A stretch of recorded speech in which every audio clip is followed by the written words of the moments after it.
آج سب سے پہلے میں بات کرنا چاہوں گی مونٹیسری کے حوالے سے، جہاں مونٹیسری ہمیں بتاتی ہیں، ڈاکٹر مونٹیسری بتاتی ہیں کہ پیریڈز آف گروتھ کیا ہیں۔ اور جب ہم گروتھ کا ذکر کرتے ہیں بچے کی تو وہ 4 حوالے سے ذکر اس کا ہوتا ہے۔ فزیکل گروتھ یعنی کہ باڈیلی گروتھ ہے، انٹلیکچوئل گروتھ، کوگنیٹیو گروتھ یعنی کہ دماغ کی growth, and then social also. So یہ چاروں ٹائپس آف گروتھ ایک ہی وقت میں ساتھ ساتھ چل رہی ہیں، اور بچے کو اس حوالے سے اپنی ان پٹ چاہیے تاکہ وہ کل کو ایک کمپلیٹ پرسنالٹی بن کے ہمارے سامنے آ سکے اور ایک اچھا شہری ثابت ہو سکے، ایک اچھا انسان ثابت ہو سکے۔ ڈاکٹر مونٹیسری کی مختلف کتابوں سے ریفرنسز آپ کو دوں گی،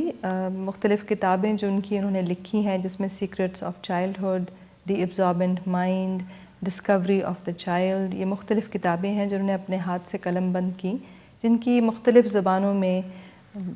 ٹرانسلیشن ہو چکی ہے، مختلف ملکوں میں ان کو استعمال کیا جاتا ہے۔ تو ڈاکٹر مونٹیسری کہتی ہیں کہ بچے کی جو چائلڈ ڈیولپمنٹ کی اگر ہم حساب سے دیکھیں 4 حصوں میں اس کو ڈیوائڈ کیا، 0 to 3 years of age، 3 to 6 years of age، 6 to 9 years and 9 to 12 years، 4 حصوں میں انہوں نے کہا کہ اس کو ہم دیکھتے ہیں۔ اب یہ سمجھ لیجئے کہ حصوں سے یہ مراد نہیں ہے کہ آج بچہ 3 سال کا اور کل 4 کا ہوگا تو there will be a sudden change، یہ گریجول چینج ہوتا ہے اور بچے سے بچے پہ ڈپینڈ کرتا ہے، وقت اور حالات پر بھی ڈپینڈ کرتا ہے۔ بٹ جنرلی ڈاکٹر مونٹیسری نے ہمیں بتایا کہ اس عمر میں بچے کی نیڈ کیا ہوگی، جس کو ہم کہتے ہیں کال آف نیچر کیا ہوگی، اس وقت جو اس کی گروتھ ہے اس کے حوالے سے اس کو کیا دینا چاہیے، انوائرمنٹ میں کیا ہونا چاہیے، اس کی ڈائٹ کیسی ہونی چاہیے، تاکہ جیسے ہم نے کل کہا کہ وہ کل کو ایک کمپلیٹ شخصیت کی صورت میں ہمارے سامنے آئے۔ ڈاکٹر مونٹیسری کہتی ہیں کہ بچے کا دماغ، تشبیہ دیتی ہیں، بچے کا دماغ ایسا ہے جیسے اسپونج۔ اب اسپونج کیا کرتا ہے؟ اسپونج کو آپ کسی بھی لیکوڈ کے اوپر رکھ دیں تو وہ پورے کا پورا لیکوڈ ایبزارب کر لیتا ہے، یعنی کہ بچے کا دماغ اس قدر ایبزاربنٹ ہے، اسی لیے ڈاکٹر مونٹیسری نے اس کو کہا دی ایبزاربنٹ مائنڈ، اتنا ایبزاربنٹ ہے اس وقت کہ جو کچھ اس کے انوائرمنٹ میں ہے وہ بچہ اس کو ایک اسپونج کی طرح سے لے لیتا ہے۔ اگزامپل آپ کو دیتے ہیں، جیسے اکثر اوقات ہم بچے کو دیکھتے ہیں کہ بچہ کہیں سے گالی سیکھ کے آ گیا اور ہم کہتے ہیں ارے بھائی یہ گالی کہاں سے سیکھ لی اس نے، ایسا لفظ کہاں سے سیکھ لیا اس نے، ہم نے تو گھر میں تو ایسی کوئی بات کرتا نہیں،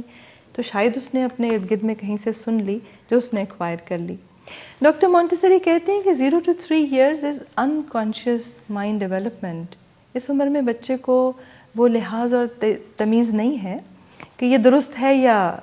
نہیں ہے، یہ اچھا ہے یا برا ہے، اس لیے وہ جو کچھ اپنے ارد گرد میں دیکھتا ہے اس کو ایکوائر کر لیتا ہے۔ ساتھ ہی ساتھ اس میں امپورٹنٹ بات دیکھنے والی یہ ہے کہ اگر جو کچھ اپنے انوائرمنٹ میں ہے اس نے لے لینا ہے، so the role of environment becomes more important. Doctor Montessori نے جب ایجوکیشن میں ایک ریولیوشن لایا ہے، ان کی ایجوکیشن اب پوری دنیا میں استعمال ہوتی ہے، 100 سال پرانا سسٹم ہو گیا لیکن آج بھی اس کی افادیت اپنی جگہ پہ ہے، بیکاز انہوں نے اس کو بڑے سائنٹیفک انداز میں ہمارے سامنے پیش کیا۔ So 0 to 3 years, she says, is unconscious mind، جہاں بچہ انکانشیسلی جو کچھ اس کے انوائرمنٹ میں ہے اس کو لیتا جا رہا ہے اور وہ امپرنٹ ہوتا جا رہا ہے۔ دھیرے دھیرے آگے بڑھ کے 3 to 6 years میں جا کے یہی انکانشیس ڈیولپمنٹ تھوڑی سی کانشیسنیس کی طرف آ جاتی ہے۔ اب اس کو یہ خیال آنے لگتا ہے کہ یہ بات ٹھیک ہے یا نہیں ہے، یہ بات درست ہے یا غلط ہے، تھوڑا سا اس کا لحاظ جو ہے وہ بڑھ جاتا ہے اس کے لیے۔ ساتھ ہی ساتھ ایک بات میں اور یہاں ضرور کہنا چاہوں گی، جس کو ڈاکٹر مونٹیسری نے بہت سٹریس کیا، کہ ہم اکثر بچوں کے لیے کہتے ہیں یہ بہت بدتمیز ہے، یہ بات نہیں سنتا، یہ ضدی ہے۔ اب ضد جو ہے وہ ایک الگ چیز ہے اور ڈیولپمنٹ سٹیج ایک اپنی جگہ پہ ہے۔ بچے کی نیچر ہے اس وقت، اس کو جیسے ڈوئنگ از لرننگ، وہ جو کرتا ہے وہ سیکھتا ہے، کال آف نیچر ہے۔ اس کی ارج ہے کہ وہ ہر چیز کو چھو کے دیکھے، جبھی اس کو بات کی سمجھ آئے گی۔ ہم اس کو ہر بات سے روک دیتے ہیں، یہ مت کرو، وہ مت کرو، یہ مت چھوؤ، تم یہ گرا دو گے، تمہیں چوٹ لگ جائے گی، تو ہم اس کو بائنڈ سا کر دیتے ہیں۔ ڈاکٹر مونٹیسری کہتی ہیں کہ ول، یعنی کہ میں نے کیا کرنا ہے، ول ڈیولپمنٹ ہو رہی ہے بچے کی اور اس کو اپنا وقت لگتا ہے۔ اس سے یہ غلط علام ایک کانسیپٹ ہے، پلیز یہ مت لے لیجئے گا کہ بچہ جو چاہے اس کو کرنے دے۔ مونٹیسری ایسا نہیں کہتی کہ جو چاہے وہ کر لے،